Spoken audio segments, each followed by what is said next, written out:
I'm glad you're all right. My brother's been so worried about you, you know? Nope, haven't seen him. Yeah, I'm sure he'll be here in 3, 2... As Dion counted the sound of soft but rapid footsteps came hurrying down the hall. Sol stumbled in and stood beside Dion, bending down to try and catch his breath. No, we should have our final friend enter stage right soon. And 1. My lady! Sol huffed between words, pressing his hands to his chest as he regained his breath. You're finally awake. I gave Sol a worried look.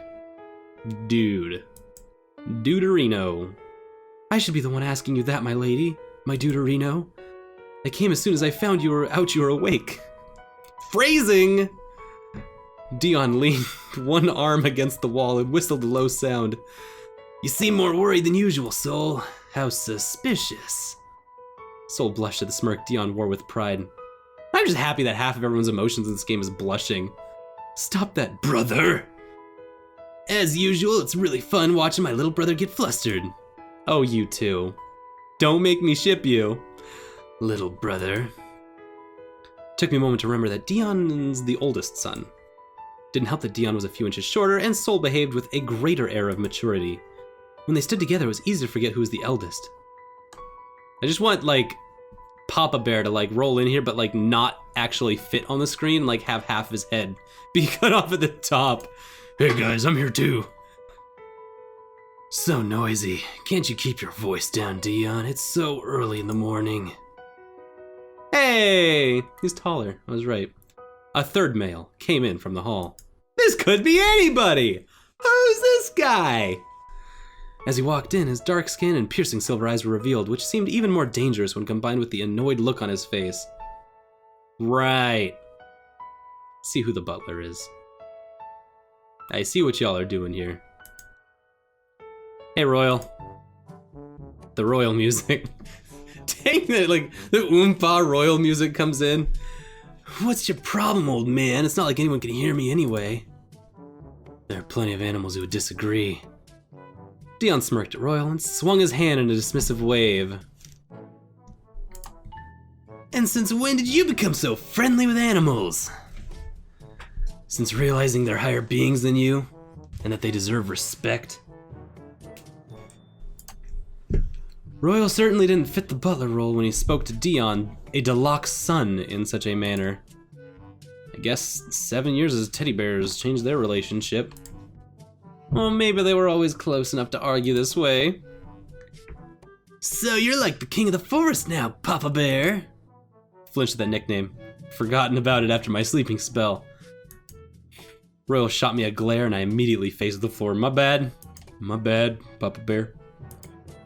This is Papa Bear calling Rubber Ducky. Rubber Ducky, come in. How mature, Dion. Well, thank you. I shifted uncomfortably on my bed, lifting my head a little. I wasn't bothered too much about it. But they were arguing in my room, which seemed improper, even if I was only a guest in the house. I think Sol realized my discomfort because he stepped between Sol and Dion. Sol and Dion. Celine Dion.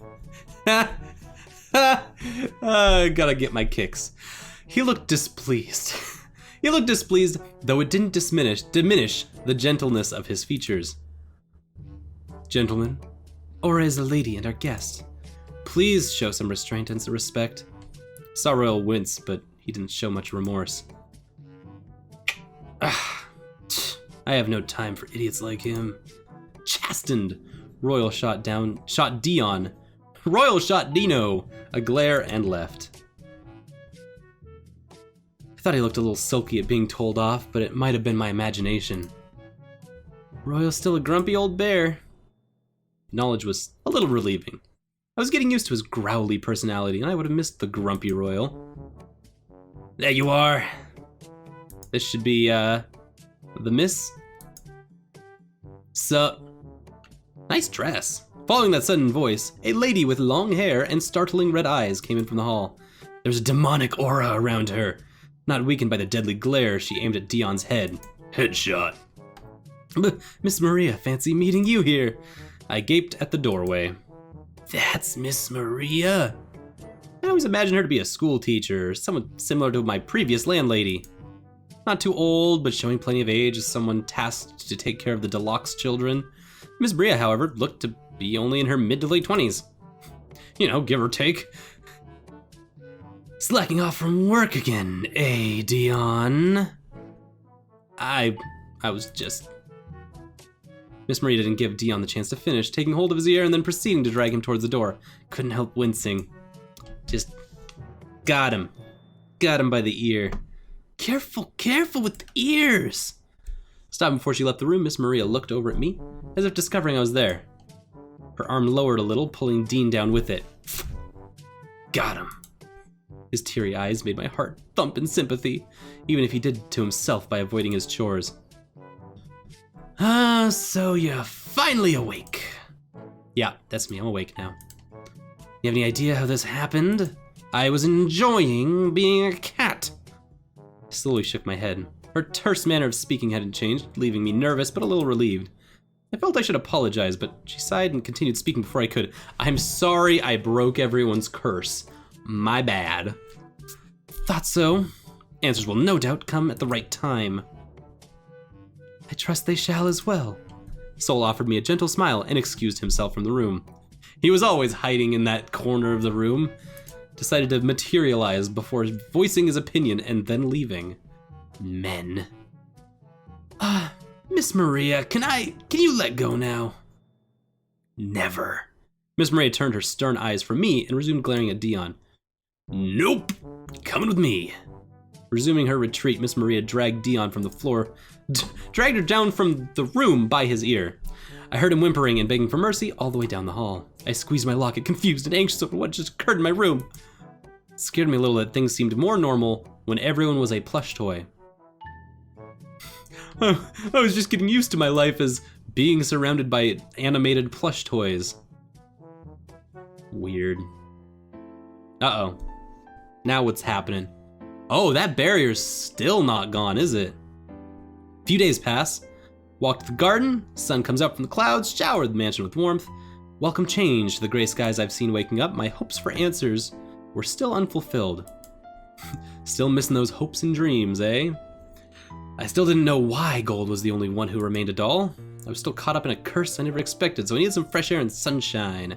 So I walked around and noticed Lily hiding behind one of the trees. She was peeking around the trunk and occasionally ducking behind it again, as if she was secretly watching something. Or someone. I know who it is.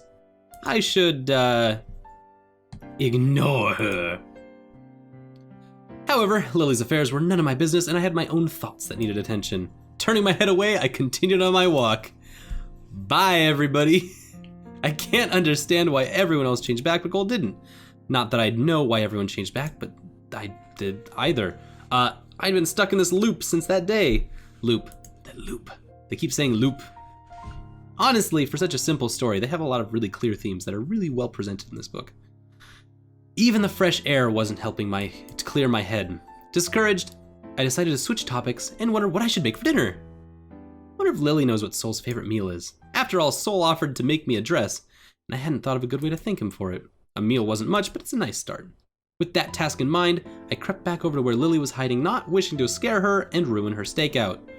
Hey Lily, I needs to ask you something.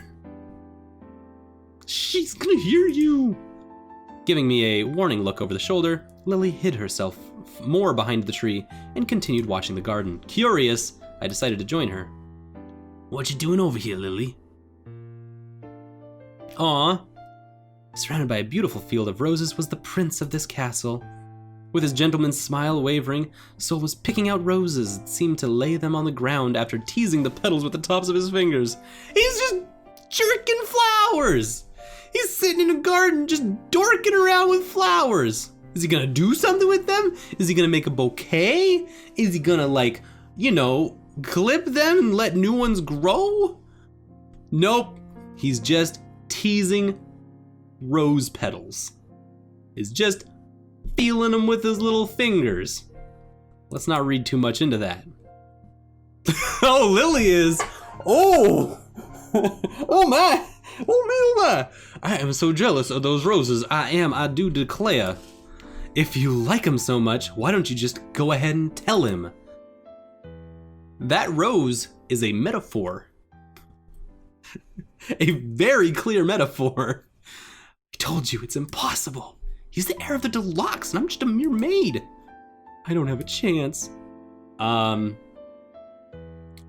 at how many women are in the house of the Deluxe, and the trauma of the last decade that you have all suffered and endured, I think you got a pretty good chance. Unless I beat her to it. Or unless I beat him. To it. Beat him to it. I admit I wasn't knowledgeable about the customs of the upper class, but I didn't understand why they couldn't be a couple. This sounds silly. Lily sulked at me. Can you not understand? Prince Sol is a 10, and I am a 5.5 at best. Love knows no boundaries. Thanks, jerk. Her sarcastic tone was so un-Lily-like. I still didn't understand her hesitation, but I did understand why she liked him so much. Because he's a hunk, and he fingers flowers for fun. Just thinking about it brought another smile to my lips. Lily gasped, You harpy! You harlot! You harlequin! Eh? I knew it! You also like him! Where did that idea come from? I cannot blame you for liking him as well. He is Prince Sol, after all. I know. Being the Prince of Play, Solon is pretty great. I shook my head at her. It was true that Sol was handsome, and he made me blush a little, but I didn't think that I liked him as Lily claimed. I don't like him, as you claim. Lily patted me on the shoulder, clearly ignoring my words in confusion. But you are my friend, Miss Aura. So if Prince Sol chooses you, there will be no hard feelings. I promise you that. As I gaped at Lily's bizarre train of thought, Sol came up behind us. He was carrying a small bouquet of roses in his arm. Lady Lily, Lady Aura, what are you doing here? What are you two doing hiding out here? Both turned around, flushing deep red at being caught. We were watching you picking flowers. She was her idea. Prince Sol, we were just discussing how to best handle our chores. Miss Maria wasn't in a good mood earlier. My shaky voice betrayed my confidence in the lie, but it was certainly a believable one. Sol tilted his head to one side. What? Yes, that's right! Divide and conquer! I don't see. I don't know where you're going about this. I hope she isn't giving you too much trouble on such a nice day. He believed it. He took the bait. As if remembering something, Sol dropped the subject and lifted a rose from his stack. For you, Lady Lily. For me? Her face went scarlet. Yes, they're beautiful, are they not? It was cute seeing Lily so flustered, though a little worried for her as well. She kept saying it was impossible to pursue her love for Sol, so maybe this kind of thing hurt her too. Oh my, you do not look well, Lady Lily. Are you sick? He leaned forward and laid his hand upon her forehead. That's not good for my heart! Gotta go! Lily ran back to the mansion, looking like she might cry. I don't think he meant anything by that, but it seems almost cruel if he didn't know her true feelings. Now it's our time to head on to Sol and be like, let's get a little closer to this guy, now that Lily's out of the picture.